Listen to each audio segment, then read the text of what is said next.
Picture this. You go in for a routine blood test. Nothing feels wrong.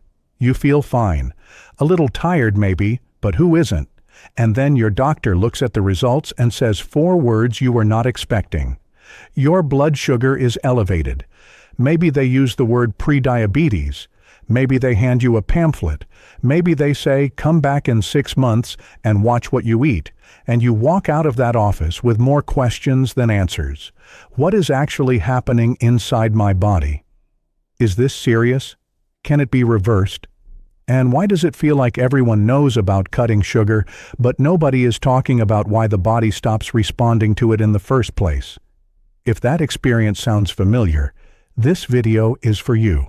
In the next 12 minutes, I'm going to explain exactly what insulin resistance is, why the standard advice is only part of the solution, and 3 natural spices backed by published clinical research that address the root cause in ways most people are never told about. Stay with me through all 3, because the way these spices work together is the part that most videos leave out entirely. Before we get to the spices, I need to spend a few minutes making sure you understand what is actually happening in your body, not in complicated medical language, but in plain language that makes everything else click into place.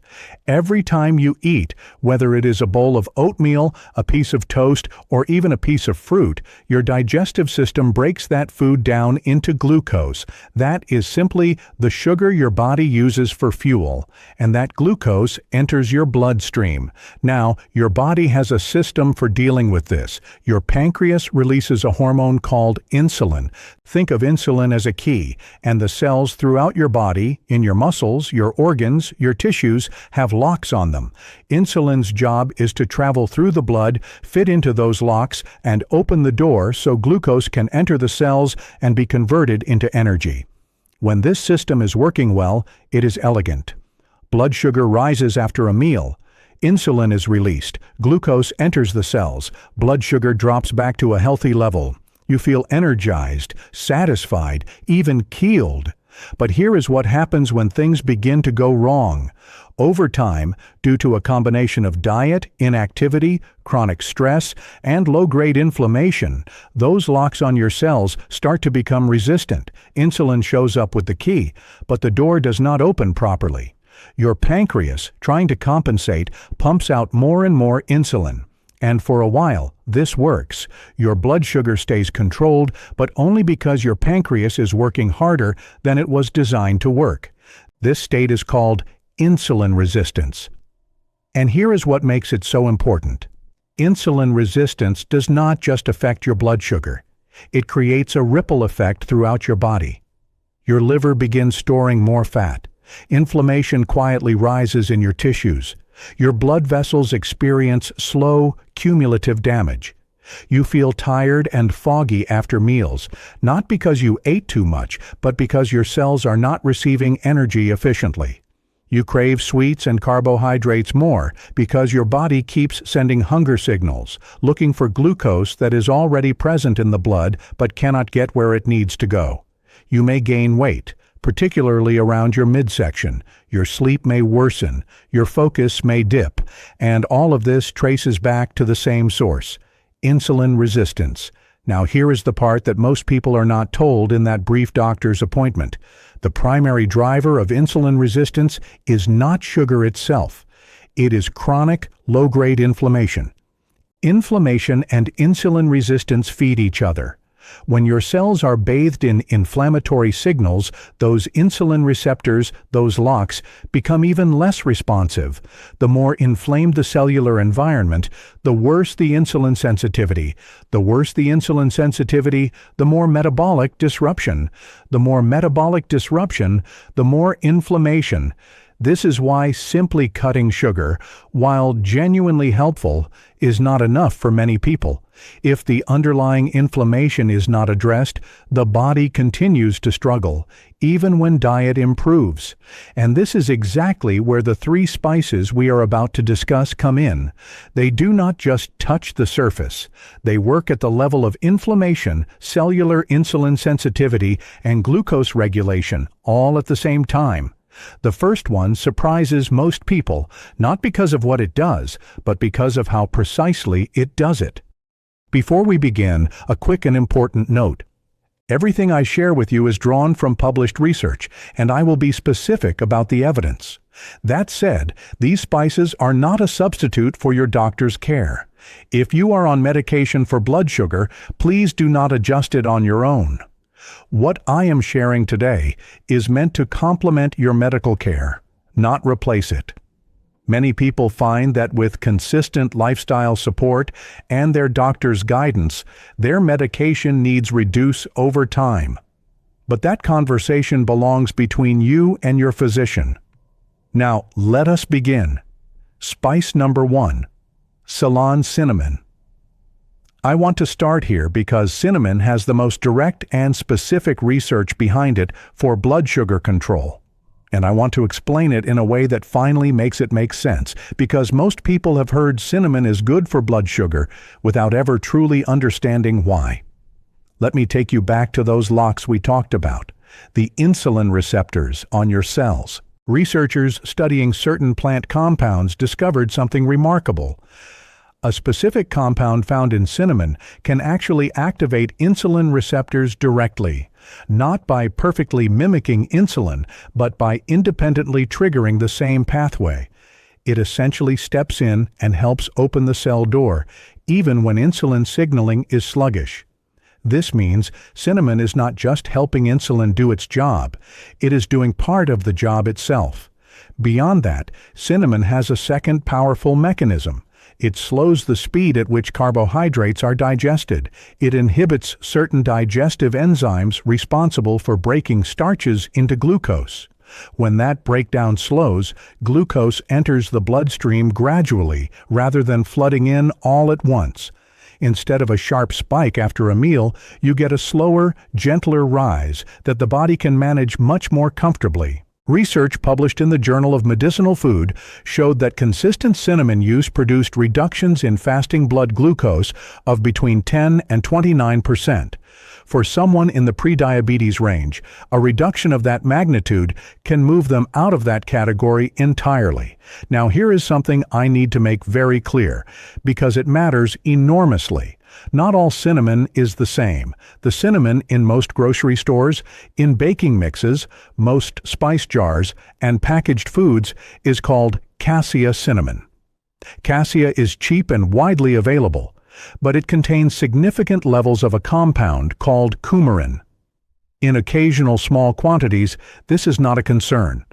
But when you are using cinnamon every single day as a health practice, cumulative coumarin intake can place stress on the liver over time.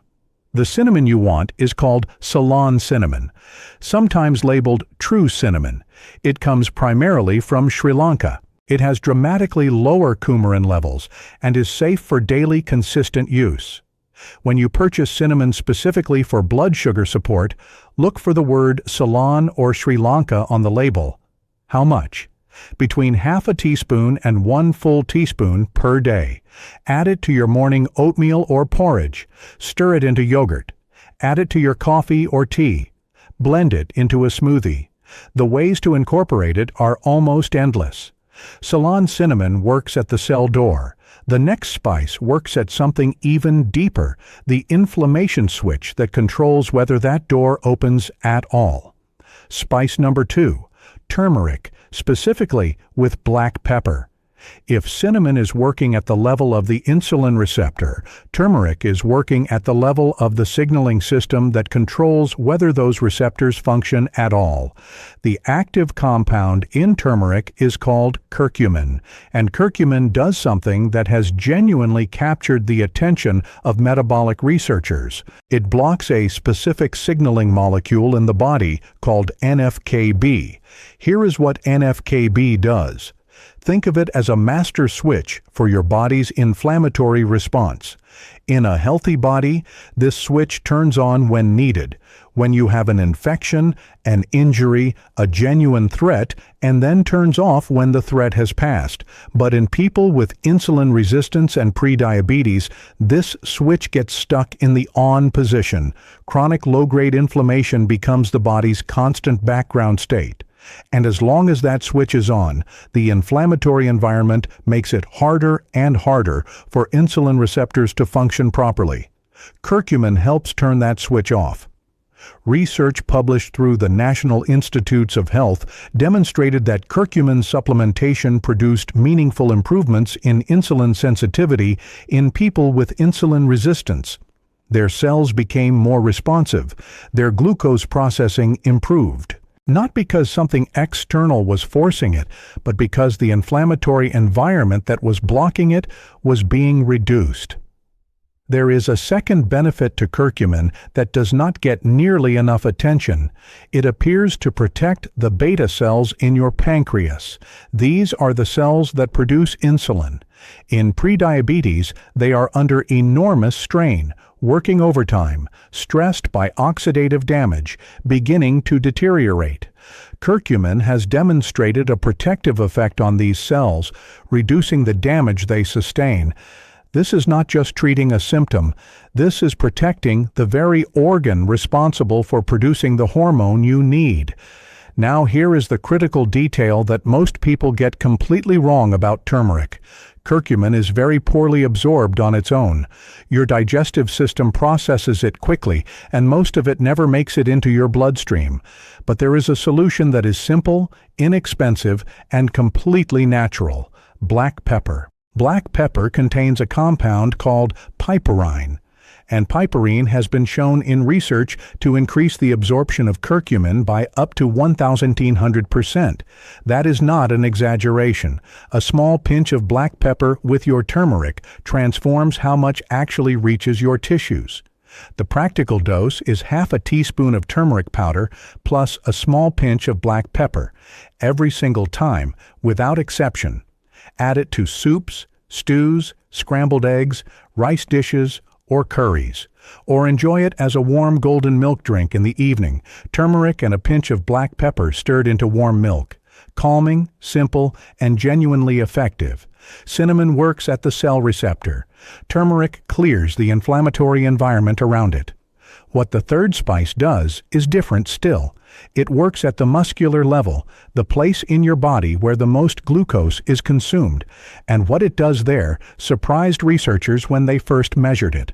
Spice number 3, ginger. Most people think of ginger as a digestive aid, something you reach for when your stomach is upset or when you want warmth on a cold day. And while ginger is excellent for digestion, that is actually one of its more minor contributions to metabolic health. What ginger does for blood sugar is far more interesting, and it starts with something most people do not know about their own muscles. Your skeletal muscles, the muscles in your legs, arms, back, and throughout your body, are among the largest consumers of glucose in your entire system. When you move, your muscles pull glucose directly out of your bloodstream and convert it into energy. This is why even a short walk after a meal can noticeably lower your blood sugar. Your leg muscles are actively absorbing that post-meal glucose spike. Now, here is where ginger becomes remarkable. Certain active compounds in ginger have been shown in research to improve the way muscle cells absorb glucose. They improve insulin sensitivity specifically at the level of muscle tissue. This means that even without additional exercise, ginger can help your muscles become more receptive to pulling glucose out of the blood. When your muscles are better at absorbing glucose after meals, post-meal blood sugar spikes are smaller, fasting glucose tends to improve, and your pancreas does not have to work as hard. The entire system becomes more efficient. A clinical study published in the International Journal of Food Sciences and Nutrition followed people with type 2 diabetes who used ginger consistently over 12 weeks. The results showed a clinically meaningful reduction in fasting blood glucose and improvements in long-term blood sugar markers. This was not a marginal shift. It was a statistically significant change from a simple, widely available spice. The most effective way to use ginger is as a warm morning drink on an empty stomach. Grate about a teaspoon of fresh ginger root, or use a thick slice, and steep it in a cup of hot water for 8 to 10 minutes. Drink it before your first meal. When your body is in a fasted state first thing in the morning, it is particularly receptive to these natural compounds. You get a concentrated dose at exactly the right moment. One important note: avoid commercial ginger products like ginger ale, bottled ginger drinks, and ginger candies.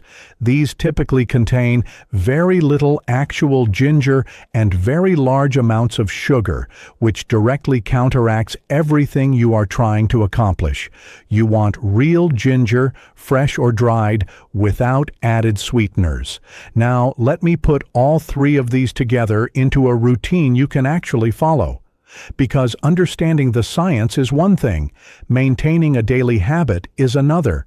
Here is the simplest possible daily structure that captures all three spices without adding any complexity to your morning. Before you eat anything, your ginger water. While your kettle boils, grate a small knob of fresh ginger into your mug. Pour hot water over it. Steep while you go through your morning routine. By the time you are back, it is ready. Drink it warm and slowly. With your first meal of the day, Ceylon Cinnamon goes in whatever you are eating. Oatmeal, yogurt, smoothie, even coffee or tea. Half a teaspoon to 1 teaspoon every day without exception. With any meal during the day or as an evening drink, turmeric with a pinch of black pepper. Add it to whatever you are cooking: eggs in the morning, soup at lunch, rice at dinner, or stir it into warm milk before bed. Every single time, that pinch of pepper goes in with it. That is it. 3 habits, each taking under a minute, each built around food you are already preparing. No supplements required, no special equipment, no significant added expense. The one thing that separates people who benefit from this routine from those who do not is consistency over time. Think of these not as quick fixes, but as daily metabolic support that compounds, the way good habits always do. Slow at first, significant over time. These 3 spices are most powerful when your body is also being supported in a few other basic ways. Sleep. Research has shown that even a single night of poor sleep can measurably impair insulin sensitivity the following day. Protecting 7 to 9 hours of good sleep every night is not optional. It is foundational. Hydration. When you are mildly dehydrated, glucose in your blood becomes more concentrated. Staying well hydrated with plain water or herbal teas helps your body process glucose more efficiently. Sugary drinks, even fruit juices, work against this goal. A walk after meals. 10 to 15 minutes of gentle walking after your main meal, particularly dinner, engages your large leg muscles and helps them pull glucose out of your bloodstream. You do not need to run. A calm walk around the block is meaningful and measurable. Stress management. When you are chronically stressed, your body releases cortisol, and cortisol raises blood sugar. Whatever genuinely brings your nervous system into a calmer state, prayer, time in nature, a creative hobby, time with people you love, these have a real effect on your metabolic health. These are not extras. They are the foundation that makes everything else work better. I want to end with something I hope genuinely stays with you. Prediabetes is not a sentence. It is a signal. It is your body telling you that the current conditions are creating strain, and that the conditions can change. The same biological systems that developed insulin resistance can recover insulin sensitivity. The same inflammatory environment that is blocking your cell receptors can be calmed. The same pancreas that has been working overtime can begin to recover. None of this is instant. None of it is guaranteed, but it is available to you right now, regardless of your age, regardless of how long your numbers have been elevated. The difference between the people who reverse prediabetes and those who progress is not luck or genetics. In most cases, it is sustained consistent action taken before the window closes. And your window is still open. Here is your 30-day challenge.